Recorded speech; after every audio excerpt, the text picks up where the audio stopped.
Selamat pagi, selamat bertemu kembali. Pada kesempatan kali ini saya akan sengaja membahas beberapa contoh soal tentang pesawat sederhana ya, yang menggunakan prinsip bidang miring dan tuas. Nah, pada kesempatan kali ini kita akan lihat ada 3 nomor yang akan kita selesaikan. Nah, di layar monitor Anda ada soal nomor 1. Seseorang menaikkan peti yang beratnya 2400 Newton ke sebuah truk menggunakan bidang miring yang panjangnya 3 meter dan tinggi bak truk 120 cm. Maka keuntungan mekanisnya berapa? Dan yang B, gaya minimum yang diperlukan berapa? Oke. Nah, jadi untuk menjawab ini ya, perhatikan gambarnya. Anggaplah ada sebuah truk dan segitiga bidang miringnya ini. Ini dia, saya gambarkan. Lalu bebannya itu ini dia. Oke, ini beban bidang ini bidang miringnya dan ini bebannya. Nah, di soal sudah dia kasih tahu tinggi bak truk itu 120 cm. Berarti kita yang convert sendiri ke dalam satuan meter. Maka ini menjadi 1,2 meter. Ini dia ya. Nah, lalu tadi panjang bidang miringnya sendiri 3,0 meter. Oke. Nah, beban yang mau diangkat itu ini dia 2400 Newton seperti ini. Oke. Nah, berarti nanti bisa kita buat seperti ini dia. Oke. Ini tinggi bidang miringnya ya, ini tadi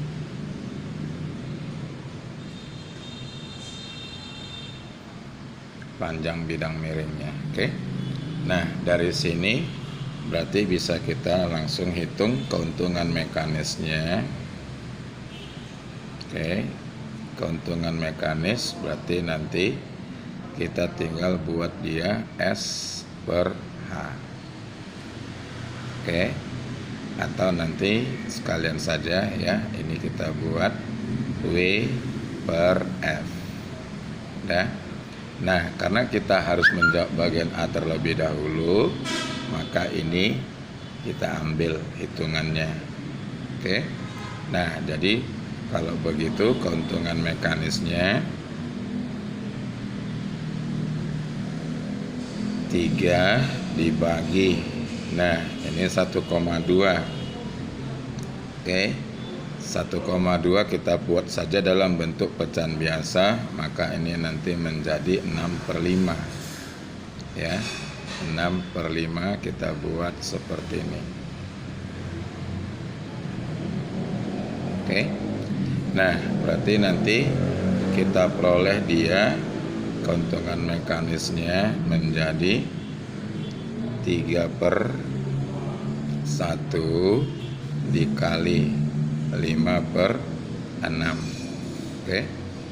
Nah, ini kita coret, berarti keuntungannya kita dapati 2,5. Oke. Ini dia. Nah, seperti ini untuk menjawab bagian A.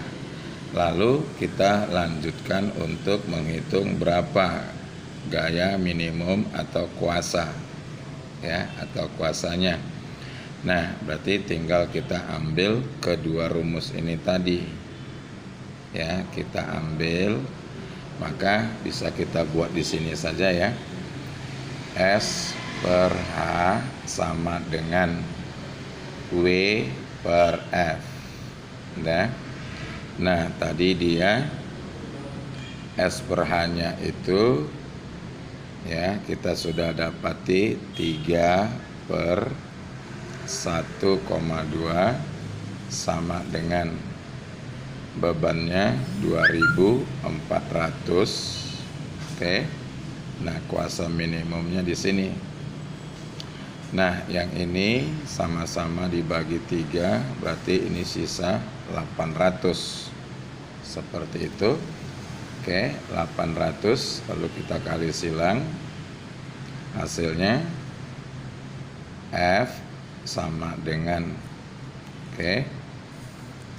800 dikali 1,2. Nah, berarti hasil akhirnya itu nanti menjadi 960 Newton. Inilah hasilnya. Itu untuk nomor 1. Nah, yang nomor 2 ini dia. Perhatikan gambar di bawah ini. Besarnya kuasa minimum yang diperlukan jika panjang tongkat 2 meter dan jarak titik kuasa dari titik tumpu adalah 180 cm.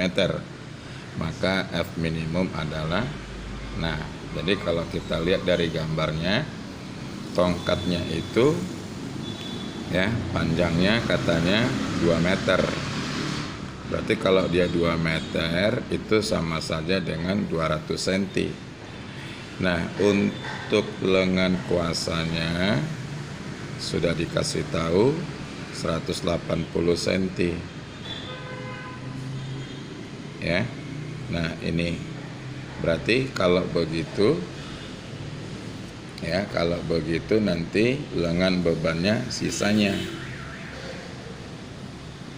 Ya, lengan bebannya itu sisanya 20 cm. Nah, yang jadi pertanyaannya ini berapa F minimumnya? Nah, jadi kalau begitu tinggal kita masukkan saja beban dikali lengan beban sama dengan lengan kuasa dikali kuasanya ini. Nah, dari sini kita tinggal masukkan atau substitusikan harganya 360 Newton dikali lengan beban 20 cm.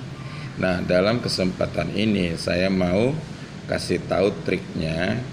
Jika nanti senti dengan senti ada, nggak usah kita rubah ke SI karena dia bakal dicoret habis ya. Nah, ini 180 cm dan ini yang mau dicari. Nah, ini dengan dia habis. Sisa 9. Nah, berarti kalau begitu F minimum sama dengan 360 dibagi ya 9. Berarti kita butuhnya 40 Newton. Ini dia. Nah, kalau kita lihat opsinya, maka pilihannya adalah C. Nah, itu untuk soal kedua. Soal yang ketiga ya, coba perhatikan di situ. Pada saat kita pergi ke daerah pegunungan, maka jalan menuju pegunungan dibuat berkelok-kelok. Pembuatan jalan berkelok ini menggunakan prinsip, nah jelas jawabnya menggunakan prinsip bidang miring. Ya, ini dia. Seperti itu saja. Terima kasih dan jangan lupa di like ya.